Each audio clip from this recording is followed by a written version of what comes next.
ዛሬ እንደዚህ አይነት ቪዲዮ ሰርች አላውቅም። ለመጀመሪያ ጊዜ ነው የምሰራው። ዘቡዬን አግብቼ ወደ ኢትዮጵያ ስገባ እሱዬ ባሌ ነበር ምናምን ወሬ ሲመጣ እኛ እንግዲህ የሳምንት ወሬ 15 ቀን ወሬ ነው ብዬ ነው የሚያውቁት። ሰላም ነው እንዴት ነው? እንገናኛለን። ምን ነው ከነዚህ ልጆች ጋር እንዳለ ያላልኩ? ሰው ቤት ስትሄዱ ማለት ነው ባዶ እጃችሁን የምትሄዱ ሰዎች እጃችሁ ቁርጥ ይበል። ስትሄዱ 1 ኪሎ ቡና፣ 5 ኪሎ ስኳር ብትችሉ ዳይፐርም። ስሚኝማ ወይዬ አለሜ አፍቅሬሽ የቀኑብኝን አግብቼሽ ያሳበርኳቸው አንተና ያንተ የግሩፕ አባላቶች በአጠቃላይ አንድ ነገር አይደለም ሌላ ዝምቤን አይደለም እንዲህ የሚገላመጠኝ ሰው ካለ ካንተ ራስ አልወጣም። ሰላም ውድ የላሾ ቤተሰቦች፣ ዛሬም እንደተለመደው ሰሞኑን መነጋገሪያ የሆኑ ቪዲዮዎችን ይዤላችሁ መጥቻለሁ። እናንተም እንደተለመደው ቪዲዮውን እስከ መጨረሻው ድረስ መመልከት ይጠበቅባችኋል። ለቤቱ አዲስ የሆናችሁ ሰብስክራይብ የምትለውን በተን በመጫን ቤተሰብ ሁኑ።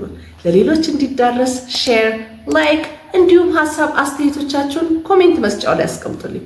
ወደ ዛሬው ቪዲዮ ከመጀመራችን በፊት ምን እናድርግ? ላይክ በማድረግ ቪዲዮውን እንጀምራለን። በስተመጨረሻም ከ3 ወር በኋላ ገላችንን ታጥበናል። ግባ እና እንኳን ማርያም ማረጀን በለ ምንድነው ይሄ? ታጥበው ነው እውነትም ታጥበው የመጋኒክ ቱታ መስለ እንዴ? ወይ እንደ አሳ ይወጣለት ነው በለን፣ እሾ ይወጣለት ነው በለን። እንደ አሳ አድርጎ አይተወር ይሄን ይገባ የጭቃ በያትሰራ ቤት አትባረክበት እንደ ቀልድ 3 ወር ይል 3 ወር ማለት እኮ ሩብ ዓመት ሙሉ ይሄ ልጅ አልታጠበም። አይታችሁታል። መንችኳል ሊለቅም አይችልም። ይሄ ምንም ሳሙናና ውሃ ቢፈራረቁበትም የሚጸዳ አይነት አይመስለኝም። አላቅም። አይ ይሄ ይከብደኛል። ግን ልጁ መንችኳል፣ ባጭሩ ምንጭክ ብሏል። ኮሜንቱ ምን ይላል? ሶሻል ሚዲያ የማይጠቀም ስልክ የሌለው ቤተሰብ የሌለው ወንድ ነው እኔ የሚፈልገው አለች። ትዳር አገናኝ እንኳን አይደለም። እንደዚህ አይነት ወንድ የምትፈልጊ ከሆነ በአቅራቢያችሁ ወደሚገኝ የመቃብር ስፍራ ሂጂ። በእርግጠኝነት እዛ ታገኘዋለሽ። እንዴ ከሬሳ ውጪ በህይወት ያለው የሰው ልጅ ቤተሰብ አለው፣ ሶሻል ሚዲያ ይጠቀማል፣ ስልክ አለው። አንቺ ከየት ነሽ? በቅለሽ ነው? አራ ወደ ሆስፒታል ነው የሚያስፈልግሽ። አሁን በአሁን ዘመን በዚህ ዘመን ሶሻል ሚዲያ የማይጠቀም ቤተሰብ የሌለው ሲጀምር እኮ ራሷም እኮ ሶሻል ሚዲያን ተጠቅማ ነው ይሄንን ማስታወቂያ ያወጣችው ማለት ነው። ማን ነው አይቶ የሚመጣላት? ያው ሶሻል ሚዲያ የሚጠቀም ማለት ነው። ትንሽ ቆይታ እንግዲህ ያው የምጠብቀው ኦክሲጅን የማይተነፍስ ካለ ብላ እንዳታወጣው ብቻ። ከባድ ነው በዚህ ዘመን ስልክ የማይጠቀም ታይ ከየት ወዴት ደረቴ ነፍቼ ከራከራሉ ገባህ? ጋቢ እስቲ ጫፌ እንደዚህ ለምን አይዘኝ? ስለዚህ ወጣት ጀብድ ትላንትና ቪዲዮ ሰርቼላችሁ ነበር እና የሁላችሁ ማስተያየት ማለት ይቻላል የተለያየ ነው። እኔም በተቻለ መጠን አፈላልጌ ኮንታክት አድርጌው ነበር እና ከአወራሩ እንደተረዳሁት ፈልጎ አይደለም ወደዚህ ድርጊት ውስጥ የገባው። እንደነገረኝም ከሆነ ከዚህ በፊት በብዙ ፈተናዎች እንዳለፈና የመጨረሻ ውሳኔው ይሄኛው ድርጊቱ እንደሆነ ነበር ያስረዳኝ። አሁን ላይ ስራ ቢመጣለት ትሰራለህ የሚለውን ጥያቄ ሳቀርብለት ይሄንን ምላሽ ነበር የሰጠኝ። ምንም አይነት ስራ ላይ ከመስራት ወደ ኋላ አይደለም፣ ግን አሁን እኔ ባለኝ ሙድ ማለት ነው ማንም ምንም አያረጋጋኝም። ጭራሽ እየባሰብኝ ነው እንጂ የሚመጣው የእንግሊዝ መንግስት ምንም እኔ ላይ የሚፈጥረው ነገር የለም። ተረዳኸኛ? ለማንኛውም አቅም ያለው ልጅ ይመስላል። እናንተም ቀርባችሁ ለማናገር ከፈለጋችሁና ሰፖርት ልታረጉት ከፈለጋችሁ አካውንቱን ከታች ሜንሽን አደርግላችኋለሁ።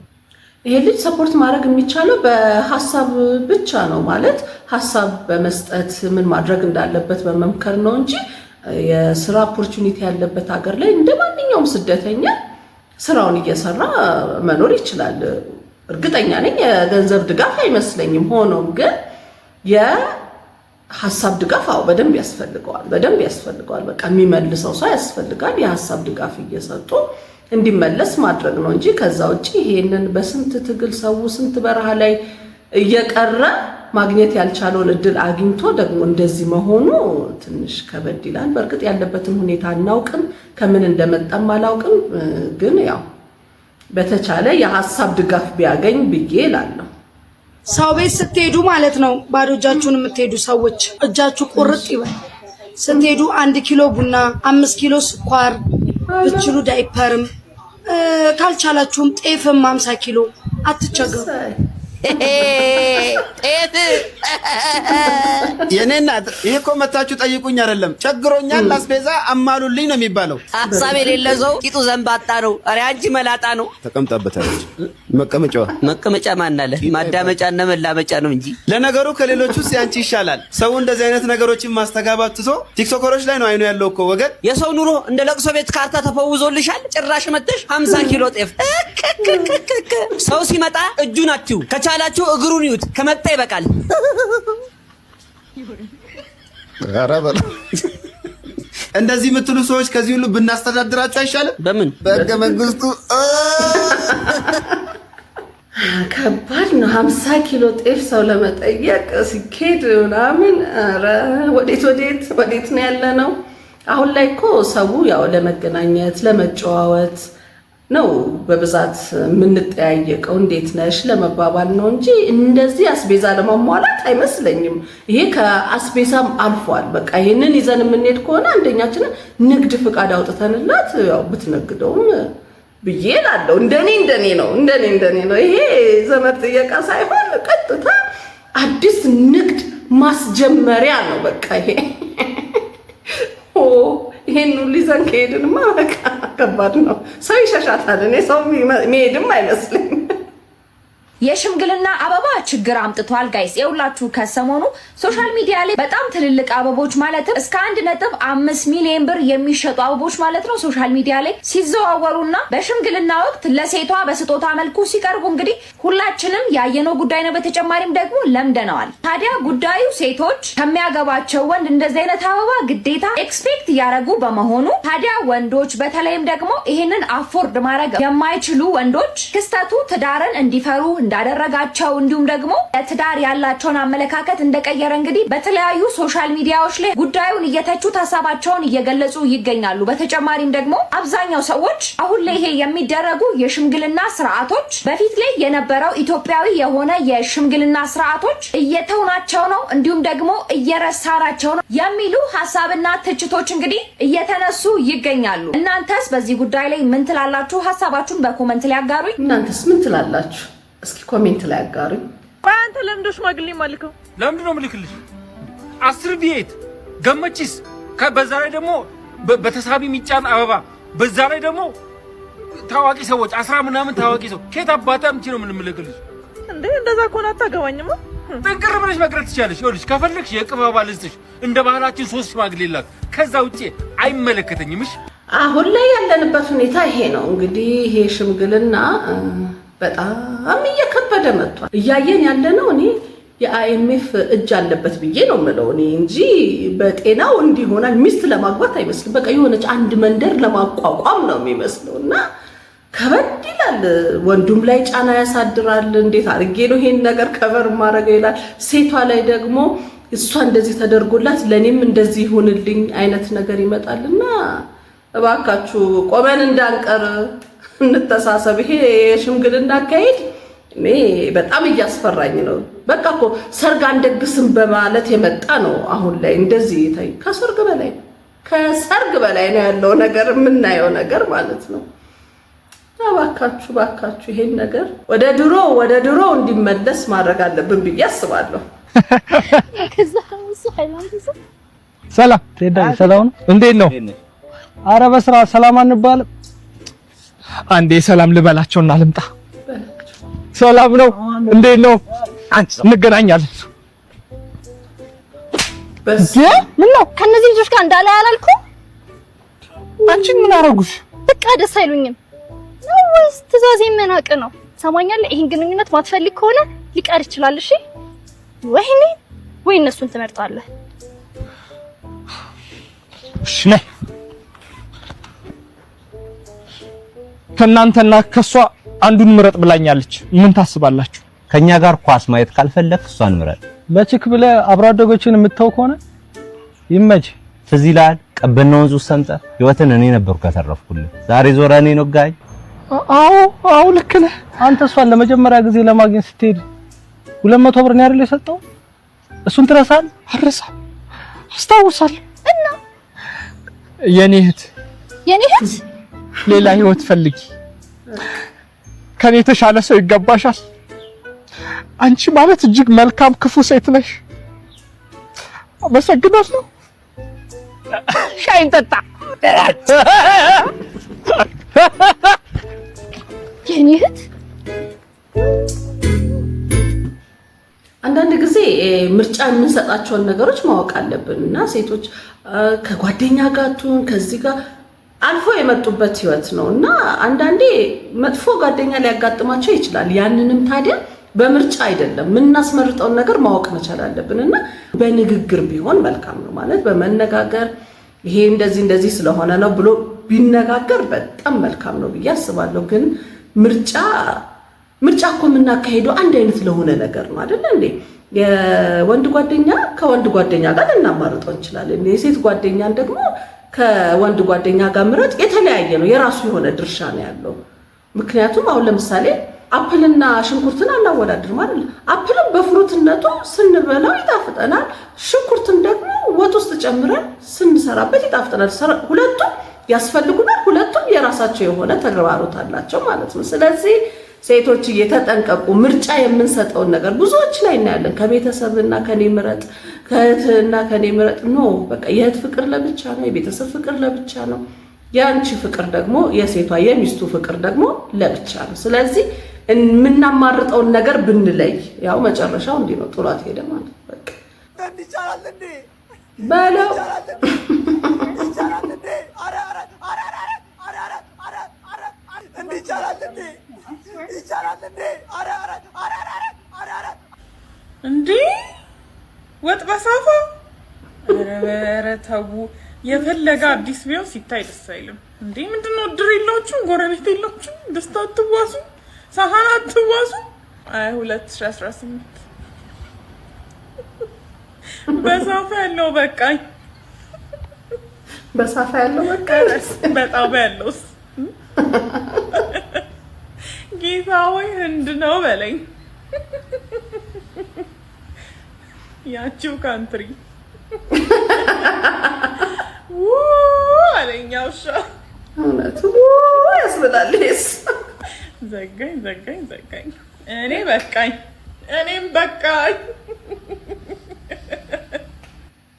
እኔም በቃኝ በመዘዘኛ ኧረ ተው ከባድ ነው።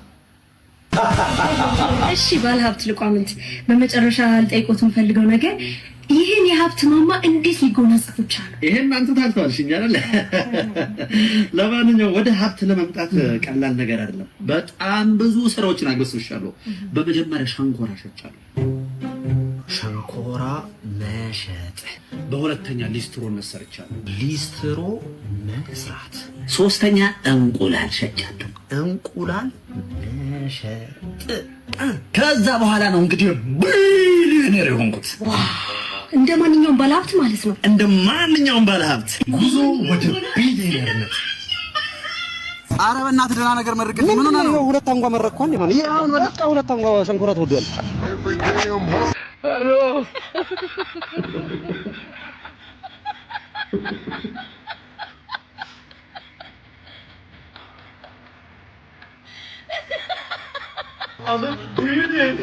ሄሎ ጤና ይስጥልኝ። ባንክ ነው አይደል? አዎ ደንበኛችን። አካውንት ላይ ያለውን ብር እንድንነግረኝ ነበር። በዚሁ ቁጥር ነው? በዚህ ቁጥር ነው። አካውንቱ ላይ ያለው 300 ብር ነው ደንበኛችን። 300 ብር ምን ማለት ነው? ቢሊዮኑስ? አልገባኝም ደንበኛችን። አይደለም ሁሉንም ነገር አድርጌያለሁ እኮ ቢሊዮኑ የት አለ? ሌላም ረዳውት ከሌለ ስልኩን ላቋርጠው ነው ደንበኛችን። ባለሀብት ልቋምን ታታለሉኝ ማለት ነው። የገቡበት ገብቼ ጠይቃቸዋለሁ። ባለሀብት ልቋምን የእርሶን ፈለግ ተከትዬ ባለሀብት ለመሆን በሞከር አንዲትም ጠብ ያለ ነገር የለም። ለምንድን ነው በአደባባዮች ተው የሰው ልብ የሚያቆሙት? ዞሮ ይመልሱልኝ እንጂ በምንድን ነው ሀብታም የሆኑት? በስማ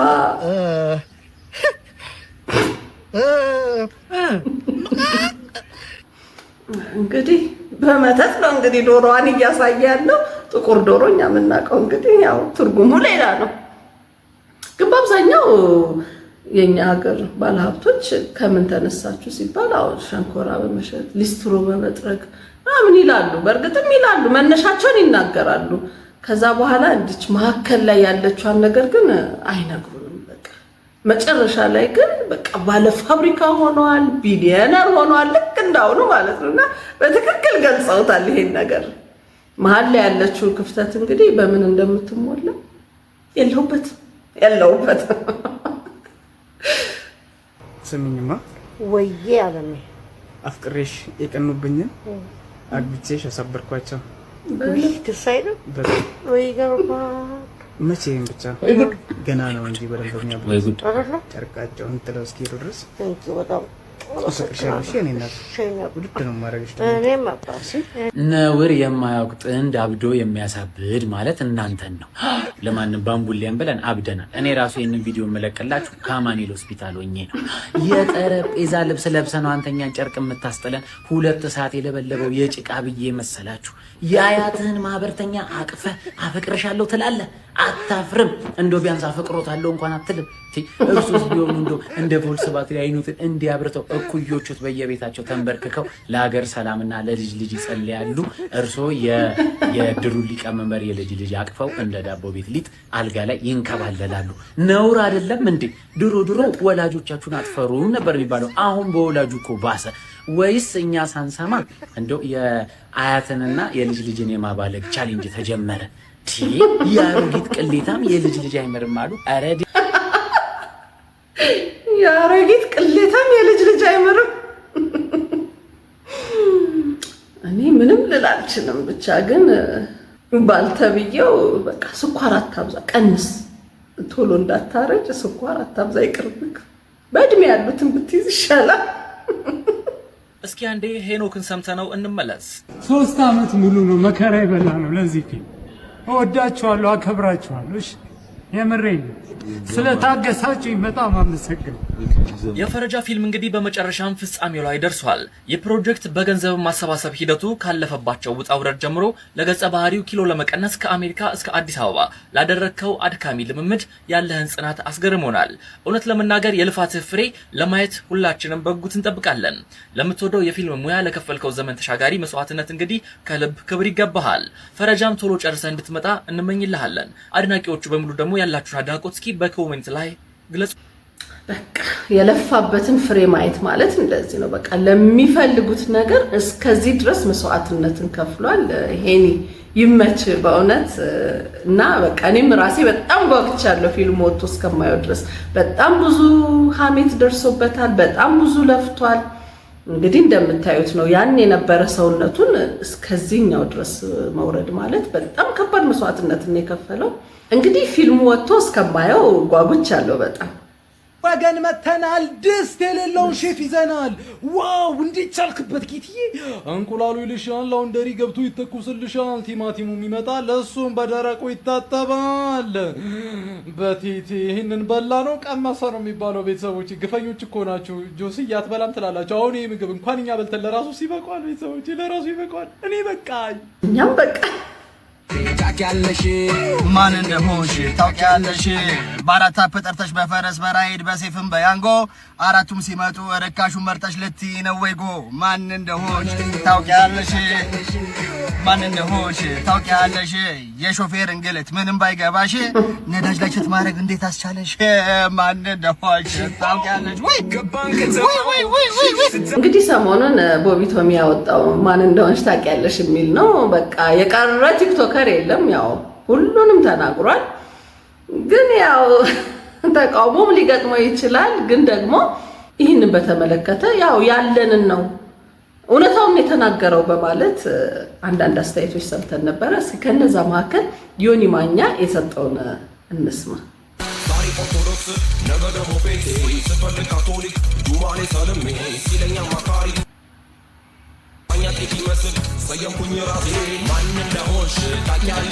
ቶሚ ተመችቶኛል፣ ንገሩልኝ። የቶሚሻ ከሌሎቹ ጋር አቀያይመዋል፣ ከኔ ጋር ግን የሚያቀያየም ስራ አልሰራም። ምንም ችግር የለም። ዮኒ ማኛ አክቲቪስት ነኝ ይላል፣ ማኛ ነኝ ይላል እና ሃይማኖት ይቀይራል አለ። የት ቦታ ዋሸ? መች ዋሸ? ያልዋሸውን እኔ ልክ ጓልበል እንዴ መጭዋሽ እንዲህ በማለት ነበረ እንግዲህ ምላሽን የሰጠው። ሆኖም ግን ይህ ነገር ከህግ አግባብ እንዴት ይታያል የሚለውን ደግሞ እስኪ ተመልክተን እንምጣ። አልወርድም ያልኩበት ወረደ ምላሴ ማንም እንደሆንሽ ታውቂያለሽ። የአሽሙር ስድብ እስከ 3 ወር በሚደርስ ቀላል እስራት ሊያስቀጣ ይችላል። ሰላም ደጉላው ነኝ። ሁላችሁም ይሄንን ቪዲዮ ሼር፣ ኮፒ ሊንክ፣ ሪፖስት ዱት እያደረጋችሁ ብዙ ሰው ይማርበት ዘንድ እንድታደርጉልኝ በማክበር ጠይቃለሁ። እንግዲህ በሀገራችን ስድብ በሁለት መንገድ የሚከፈል ሲሆን አንደኛው በቀጥታ ግለሰቡን በመሳደብ የሚፈጸም ሲሆን ሌላኛው በአሽሙር የምንናገረው እንደሆነ ይታወቃል። ታዲያ ብዙዎቻችን በቀጥታ ስንናገር እንጂ በአሽሙር ሰዎችን ስንሳደብ የህግ ተጠያቂነት ያለ አይመስለንም። ታዲያ ከዚህ ጋር በተያያዘ በሀገራችን የወንጀል ህግ ግልጽ በሆነ ሁኔታ ስድብና ማዋረድ ተብሎ በተደነገገው የህግ ክፍል ላይ አንድ ሰው ሌላ ሰው በቀጥታ በመናገር ወይም ደግሞ በአሽሙር የሰደበ ያዋረደ እንደሆነ እስከ 3 ወር በሚደርስ እስራት ይቀጣል ተብሎ ተደንግጎ ይገኛል። ስለዚህ ስድብ ማለት በቀጥታ መናገር ብቻ ሳይሆን በአሽሙርም መሳደብ በወንጀል የሚያስጠይቅ ተግባር መሆኑ መታወቅ መቻል አለበት እላለሁ። አመሰግናለሁ። ከባድ ነው። ወሳጋ ከሆነ ማክሰኞ እኔ ጋር፣ ሮብ ሳጋ ከሆነ ሐሙስ እኔ ጋር፣ አርብ ሳጋ ከሆነ ቅዳሜ እኔ ጋር፣ ከዛ እሑድ ይውላል። እሑድ ደግሞ ዊኬንድ በይ እኔ እኮ እቺን 2 ቀን እኔ ጋር አደረ። ለምሳሌ ትናንትናና ከትናንትና ወዲያ 2 ቀን እኔ ጋር አደረ። አንድ ቀን የራሴ ተራ ነበረ ማይተር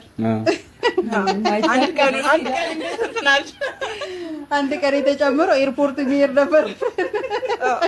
ኤርፖርት ነው አሁን አንተ እንደዚህ ሰርፕራይዝ የሆንክ ሴቶቹ ታዲያ እንደ ሰርፕራይዝ አይሆንም። እሺ እንስማ። ከትናንትና ወዲያ እኔ ጋር አደረ። ከዛ ደገም ነው በንጋታው እንደምን የምንሄድበት ጧት ኤርፖርት ስለሆነ እዛ ሄዶ ተመልሶ ደግሞ ነዳጅ አስበሃል ወደ እኔ ጋር ከሚመለስ እሱን ደግሞ መቀስቀስ አለብኝ፣ እንቅልፋም ነው። ስለዚህ እኔ ጋር አደረ አልኩት። ስለዚህ አሁን እኔ ጋር 2 ቀን ሆና እሷ ጋር 2 ቀን ያደረ ማዳላት የለም። አይዞሽ ከዛ እኔ ታረ አይዞሽ ሁላችንም ሴቶቹ አትሻሉም ማለት እሺ እሺ እንደዚህ ይቻላል እንዴ? እኔ አልችልም እንግዲህ እኔ እንደዚህ አልችልም። ይሄንን ቪዲዮ እያንዳንዱ ወንድ መስማት አለበት። እንዲሁም ደግሞ ለሌሎች ወንዶች ሼር አድርጉ። በተለይ ያገባችሁ ትዳር የያዛችሁ ወንዶች ከሚስቶቻችሁ ጋራ ከተጣላችሁ ሚስቶቻችሁን ይቅርታ ሳትጠይቁና ሳትታረቁ በፍጹም አምናችሁ አብራችሁ እንዳትተኙ። አሁን ላይ አንዳንድ ሴቶች እንግዲህ ከባሎቻቸው ላይ አጉል ጥቃት እያደረሱ ነው እየተሰማ ያለው። እሱም ደግሞ በተኙበት ብልት መቁረጥ ማለት ነው።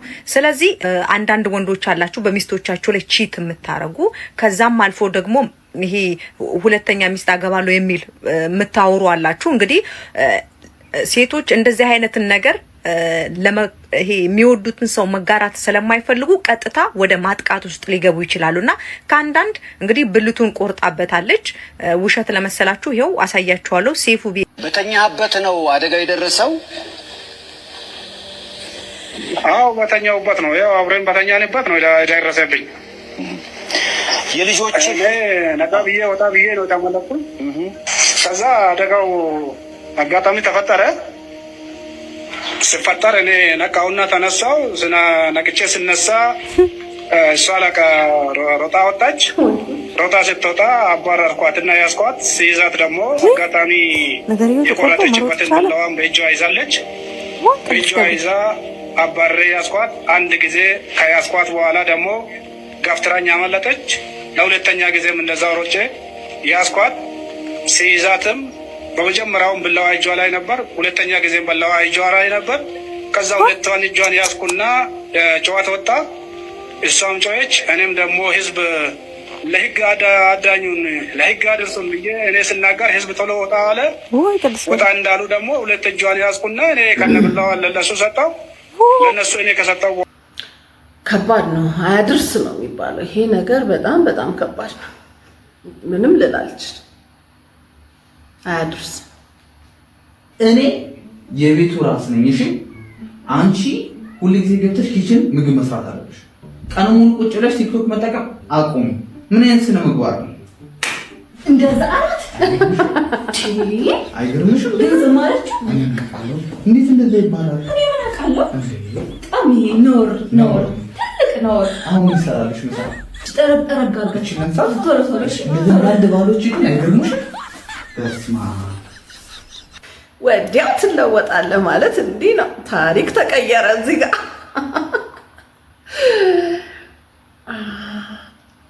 አሁን ስንት ልጅ አለ ማለት ነው?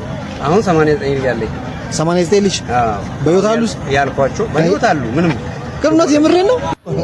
እሺ የተወለድከው መቼ? 1931 1931 አሁን ስንት ልጅ አለ ማለት ነው? አሁን 89 ልጅ አለኝ። 89 ልጅ በህይወት አሉ ያልኳቸው በህይወት አሉ። ምንም ቅርነት የምሬን ነው። የእውነቴን ነው። የት ነው ያሉት? 89 አስመራ አሉኝ፣ አሰብ አሉኝ፣ ትግራይ የአንዳንድ ወረዳ አሉኝ፣ ሰሜን ጎንደር፣ ምዕራብ ጎንደር፣ ሰሜን ጎጃም፣ ምዕራብ ጎጃም፣ ወሎ 89 ልጅ አለክ? በእጁ ክሉ ይገርማል። ስለዚህ አንተ ስንት በእጅ እንዳሉ በእጅ ነው የሚያድሩት። በጣም የረዳቸው አሉ። ራሳቸው ደግሞ በጣም ሀብት ያላቸው አሉ። አድርጓል። እሺ ስለዚህ አሁን አንተ ስንት አመት ነው? አሁን 88 አመቴን አከበርኩ። ሚያዝያ 26 ሻማ አበራው። እግዚአብሔር ይመስገን። ክብር ለስላሴ። በኃይለ ስላሴ ተቃውሞ ገባው። በ1969 ዚያድ ባሬን ተዋጋው አለ ወይ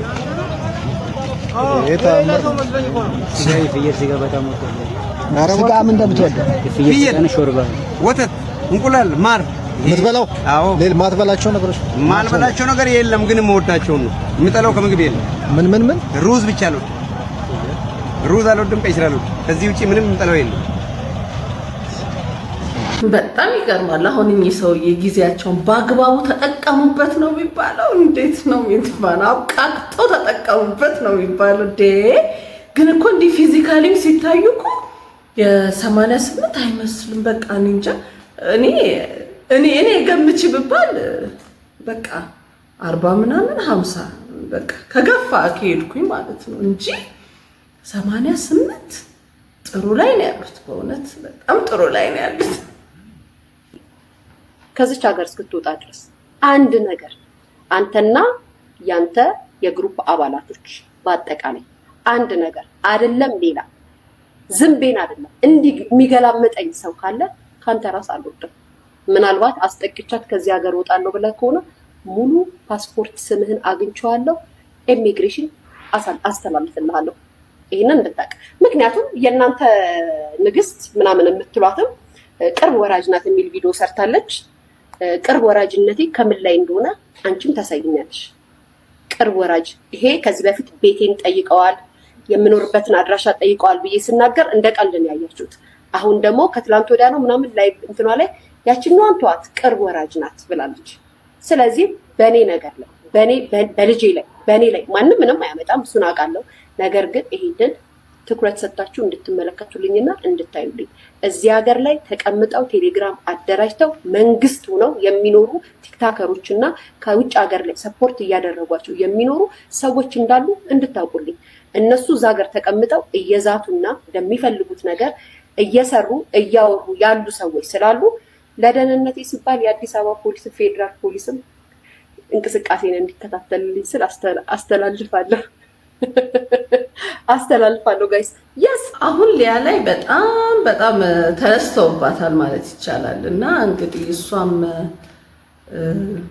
የድርጅት ስም ጠርታ ተናግራለች ነው። በነገራችን ላይ እሷ ይሄ ነገር መተዳደሪያዋ ነው፣ በዚህ ነው የምትሰራው ያለችው። እና ያው ወሬ እያመጡ ማውራት ምናምን ነው ለዚህ የዳረጋት። እና እንደውም አልፎም ልጇ ላይ ራሱ እየዛቱ ነው ያለው። እና ይሄ ነገር እንደ ቀልድ መታየት የለበትም። እና በተቻለሽ መጠን ወይ ኮንቴንት ቀየር ማድረግ ሳይሻል አይቀርም ብዬ አስባለሁ። ምክንያቱም ሁሌ ስለ ሰው እያወሩ አትንኩኝ ማለቱ ትንሽ ይከብዳል። ያው የተወራበት ሰው ዘራፍ ማለቱ አይቀርም። በዛ ሰዓት ደግሞ መንገጫገጮች ሊመጡ ይችላሉ። እና እስኪ የምናወራውንም ነገር ለየት እያደረግን ቢሆን ሊያላንቺ ጥሩ ነው ብዬ አስባለሁ።